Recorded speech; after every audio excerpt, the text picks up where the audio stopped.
Welcome to video 22 of the Discrete Math video series. We're still discussing chapter 1. I think this is maybe section 4, where we are talking about and introducing predicates and quantifiers. So up to this point in the study of logic, we have been analyzing the logic of sentences at the level of whole propositions and just looking at the entire truth value of the proposition. But that is not the most granular, the most refined way to analyze. It's a good start, but we can get a little bit more insight and logical analysis by looking at smaller components. The smaller components that we will look at in this video is basically the decomposition, I guess you could call it, into predicate and object. So let's start from the very simple example sentence, quote, "The ball is red." The object of the sentence is the ball, and the phrase "is red" expresses the predicate, which is basically a property which we claim the object has. We will want to represent these things symbolically, so we'll use the lowercase b for the ball, and for the predicate, we'll typically use an uppercase letter, so in this case, the uppercase R for the predicate.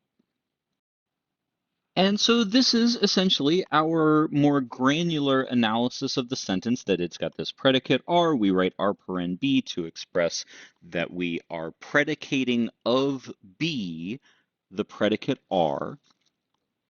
And to get a little bit of a glimpse into why this might be valuable, just consider the possibility that you have some second object, and maybe this object is a car, and maybe it is red as well, and we would like to express that it is red. Now, if you only analyzed the sentence, "the ball is red," and the sentence, "the car is red," at the level of sentences, then you'd write one as a proposition P, maybe the other one as a proposition Q, and you would not see the shared feature of red. So this will become of increasing apparent value, that by sort of having a way to talk about their shared predicate, which we're representing as R, you get to see in the formula, right, how we're writing it symbolically, you get to see that it is shared between the two propositions. Now, another useful perspective on just what this predicate, in this example, R, or more generally what any predicate is that you can view a predicate as a so-called propositional function. And the idea there is, well, what is any function? Any function is basically a thing where, you can give it some kind of an input and it will return back some kind of an output. And so in this particular setting, what we mean is that you can specify some kind of object, that could be the ball or the car, that's kind of like the input to the function, and it will output a proposition, a thing that is being claimed for that input object.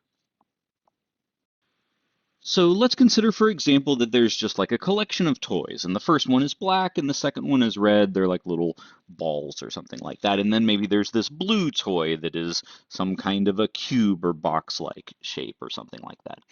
And then the fourth one is, I guess, like a tetrahedron or something like that. It's green. Then there's a red teddy bear. I guess that's strange, but whatever. It's just for an example. But so that we can refer to them, let's give them all names. Let's call the first one Alice, next is Bob, so on. And then the point here is that we can then use the predicate R and form the proposition R paren A for Alice. And that'll be a false proposition because Alice, the black spherical toy, was black.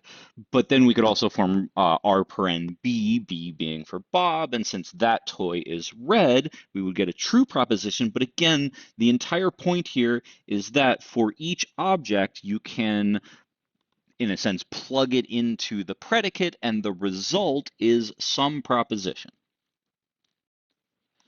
So it may help to elaborate the point by just kind of drawing the domain and the range, right? A lot of viewers may be familiar with thinking about functions in terms of like having a domain and having a range. So here, the domain, the set of things that you could plug in, is the set of toys, right? In this example, it would be Alice, Bob, Carly, and so on. And the range would be the sentences formed from each choice of a thing to plug in. So, like Alice is red would be one of the propositions that is in the range of the propositional function. Now, from this perspective, it's a little bit easier to then talk about, there being functions with multiple inputs, right? So you may be familiar from possibly some math classes that functions don't have to have a single input, they can have multiple inputs, and that's just as true here. So you could have, for instance, the proposition which says that x is within y feet from z. And so these are all variables. They can be plugged in for various objects, but whichever objects you plug in, you get a resulting proposition. Now, when a propositional function has more than, right, so if a propositional function has one variable, we typically call that a predicate, as we already have been discussing. If a propositional function has more than one argument, we typically call that a relation. So that's just a bit of nomenclature. And so here, this would be the relationship that x is within y feet from z. And so let's just imagine that we apply this whole idea with me, my computer, and the distance of 1 foot, right? So since my computer is right now within 1 foot from me, then with these objects in the appropriate places, the result is a true proposition. So I think by this point we've introduced enough to start doing some exercises. So let's discuss a first exercise. So we will let P of x denote the predicate that x is less than or equal to 4, and then ask what are the truth values of these resulting propositions, where we take the object 0, the object 4, and the object 6, and put those into the predicate.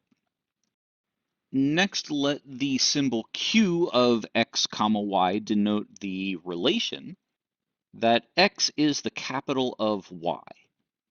And then we'll determine the truth values when we evaluate this with Denver and Colorado, when we evaluate this with Detroit and Michigan, then Massachusetts and Boston, and finally, New York, New York.